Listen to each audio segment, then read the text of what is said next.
En este vídeo de hoy voy a contar algunas cosillas que a mí, cuando yo era un fracasado escolar, me ayudaron mucho a luego terminar 3 ingenierías. Y vamos a tomar de referencia a Leonardo da Vinci para pensar qué hubiera ocurrido Leonardo da Vinci si hoy volviera a estudiar. ¿Os imagináis a Leonardo da Vinci tomando apuntes y notas lineales como esos que nos obligaban en las escuelas? Pues seguramente Leonardo da Vinci hubiera tenido un suspenso por tener esos apuntes tan sucios y ser un disperso de mierda. ¿Hasta cuánto van a durar estos mitos y estas mentiras que nos han contado en la escuela? Por favor, si al final del vídeo te gusta, te ruego que lo compartas con otros profesores para intentar ya frenar todas estas mentiras o mitos que venimos arrastrando desde la escuela. Empezamos con el primer mito. Dibujar es infantil y apuntes formales. Cuando somos niños nos encanta dibujar. Dibujar nos expande la creatividad. Sin embargo, cuando somos adultos nos empiezan a decir que eso es poco serio, que eso es infantil, de niños. Que unos apuntes de adulto deben ser lineales, limpios, sin tachones. Y como vamos a ver a continuación, Leonardo da Vinci hacía precisamente todo lo contrario. Porque hay varias razones científicas por las que combinar texto y dibujo puede ser beneficioso. Vamos a ver las principales. Doble codificación. La teoría de la doble codificación, propuesta por Alan Paivio en los años 70, sugiere que la información se recuerda mejor cuando se presenta tanto visual como verbalmente. Cuando tomas notas utilizando tanto texto como dibujos, estás codificando la información de dos maneras diferentes, lo que ayuda a mejorar la retención y el recuerdo.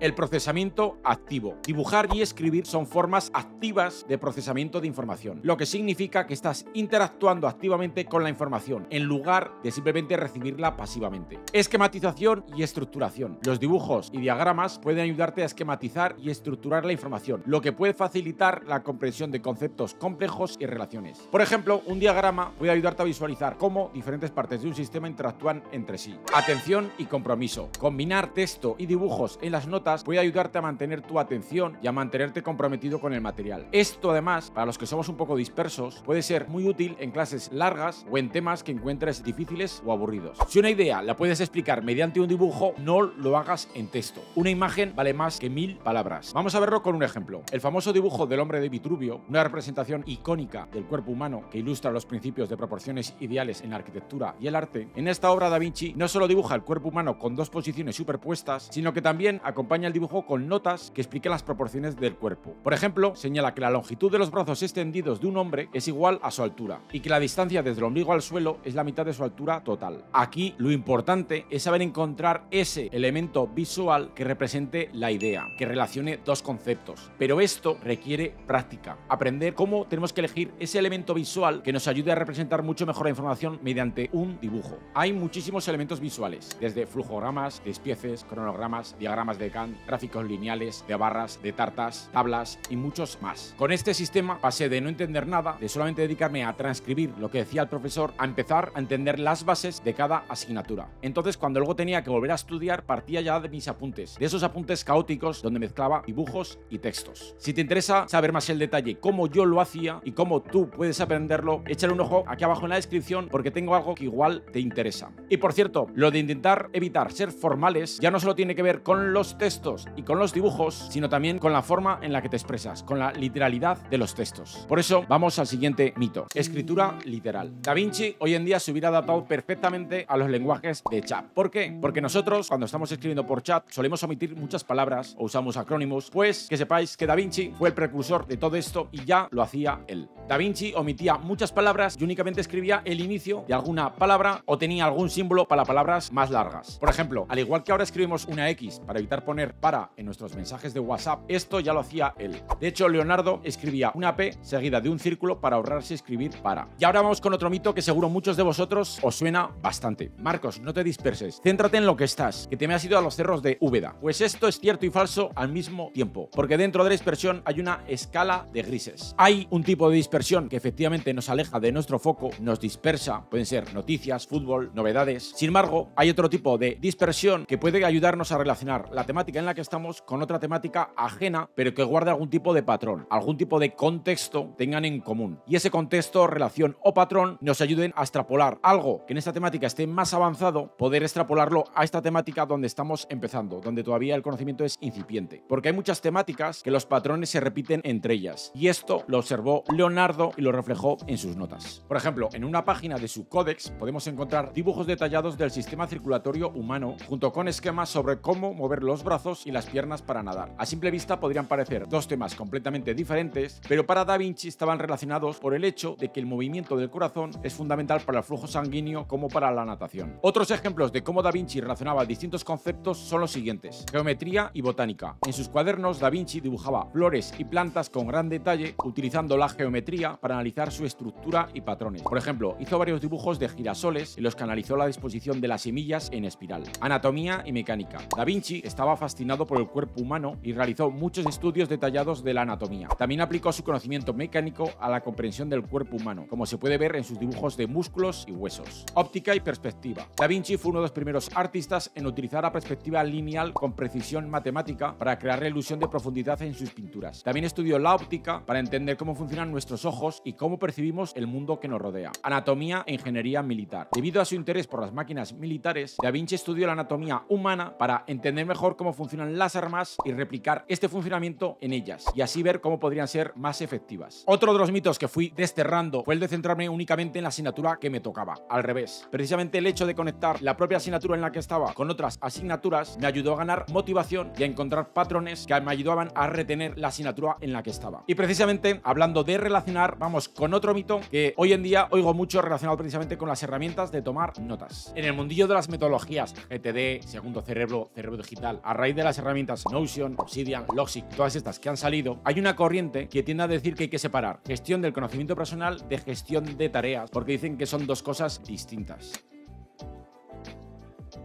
Pues bien, como ya indiqué en este vídeo, donde hablaba de las diferencias entre segundo cerebro y cerebro digital, la gestión de tareas y el conocimiento personal para mí están totalmente relacionadas porque ambas son conocimiento, que se complementan entre sí, y de esto ya se dio cuenta Leonardo. Esto que estáis viendo a la derecha, el manuscrito original, es una lista de tareas. Os cuesta verlo porque no tiene bullet point, ni casillas de marcado o checkboxes, y es texto tal cual. Pero si observamos a la izquierda, es la traducción al inglés de lo que se indica a la derecha. Pues bien, a partir de estas listas podemos extraer 4 trucos o secretos de Leonardo da Vinci. Interconexión de ideas. En la segunda línea indica: encuentra un libro que trate sobre Milán y sus catedrales. Esto muestra una curiosidad constante. Al explorar estas estructuras, Da Vinci podría haber estado buscando inspiración para sus dibujos de Milán, tal vez para las construcciones de la ciudad. Curiosidad constante y networking. Las listas de tareas de Da Vinci a menudo contenían preguntas y temas que quería explorar o aprender. Por ejemplo, en esta línea dice que tiene que preguntar al maestro Giovanni sobre la medida del Sol a partir de la Tierra. Entonces aquí estáis viendo cómo quiere hablar con otro maestro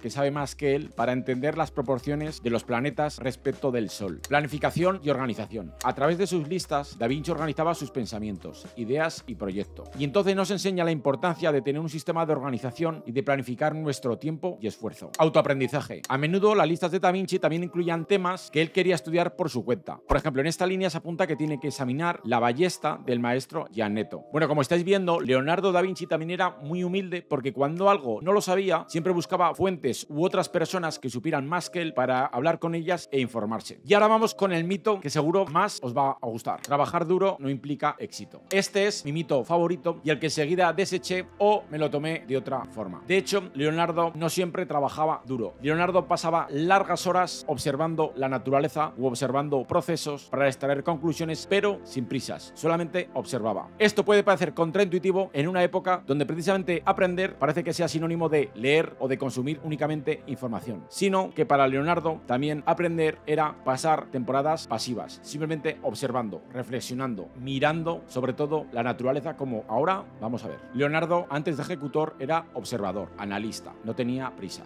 Un ejemplo famoso de su capacidad de observación y paciencia se encuentra en sus estudios de los pájaros. Leonardo estaba fascinado por el vuelo y pasó muchas horas observando a los pájaros para entender cómo volaban. Según las anotaciones en sus cuadernos, se sentaba durante largos periodos de tiempo observando sus movimientos, la forma en la que aleteaban y cómo cambiaban de dirección y altitud. En un punto llegó a la conclusión de que los pájaros cambiaban de dirección inclinando sus alas hacia el lado contrario al que querían girar, una observación que incorporó más tarde a sus diseños de máquinas voladoras. Esta minuciosa observación de los pájaros es un ejemplo de su increíble paciencia y atención al detalle. Y una anécdota muy famosa acerca de su paciencia se refiere a su obra maestra, La Última Cena. Se dice que Leonardo pasó muchísimo tiempo buscando el rostro perfecto para Judas, el traidor. Incluso después de que la pintura asignatura se terminó, Leonardo continuó haciendo pequeños ajustes y cambios durante varios años, lo que demuestra su increíble paciencia y dedicación a su arte. De hecho, a raíz de este último punto, en mis últimos años de ingeniería trabajé muchísimo menos duro que mis primeros años. ¿Por qué? Primero, porque hacía las cosas mucho mejor, combinaba textos con dibujos. Empecé a rodearme de gente mejor que yo y aprender de ellos. Empecé a mostrar mayor curiosidad por lo que hacía. Empecé a relacionar conceptos con otras asignaturas, con otros temas. Esto me hizo tener mayor curiosidad y tener muchísima más motivación para estudiar. De tal forma que estudiar dejó de ser un trabajo a empezar a ser algo que me gustaba, algo que me llamaba y algo donde empecé a ver cosas que otros igual no veían gracias a mi curiosidad, a mi inquietud. Yo no soy Leonardo da Vinci, pero si quieres que yo te explique al menos cómo yo entendí estas técnicas y cómo me ayudaron a terminar 3 ingenierías, échale un ojo acá abajo en la descripción donde te explico algo que igual te interesa. Y si quieres saber más sobre cómo tomar notas, te dejo con este vídeo y eso es todo. Chao, chao.